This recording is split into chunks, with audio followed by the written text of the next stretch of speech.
Bonsoir Justine. Bonsoir Yves, bonsoir à tous. Donc c'est officiel, un deuxième porte-avions américain est en route pour le Moyen-Orient ?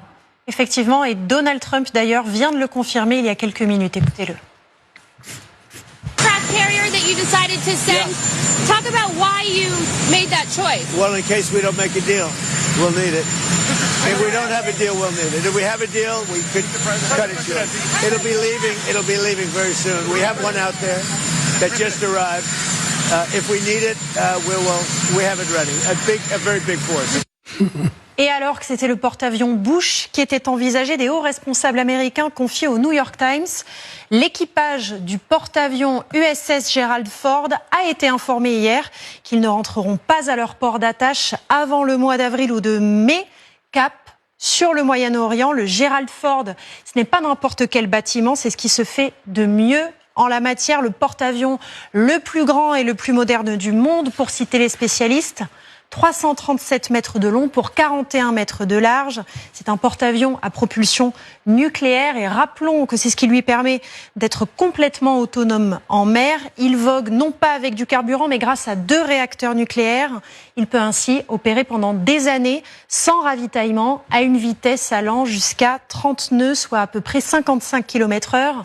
Il embarque un équipage de 4500 personnes, officiers, marins, pilotes.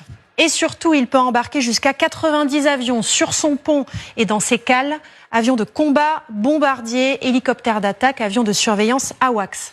À ses côtés, 11 bâtiments, 1 à 2 croiseurs lance-missiles, plusieurs destroyers, chacun capable d'intercepter missiles balistiques et drones d'attaque, sans compter les centaines de missiles Tomahawk embarqués.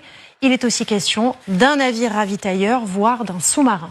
Où est-il et quand sera-t-il opérationnel ?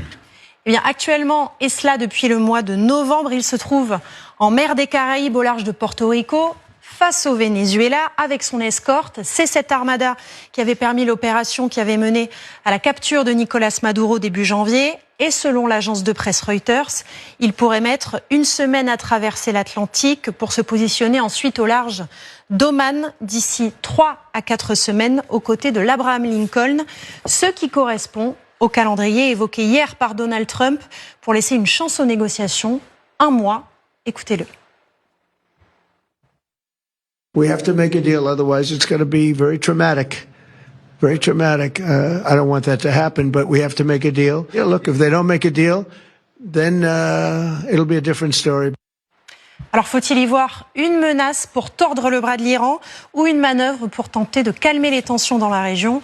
Je vous laisse en débattre. Merci Justine Fraissinet.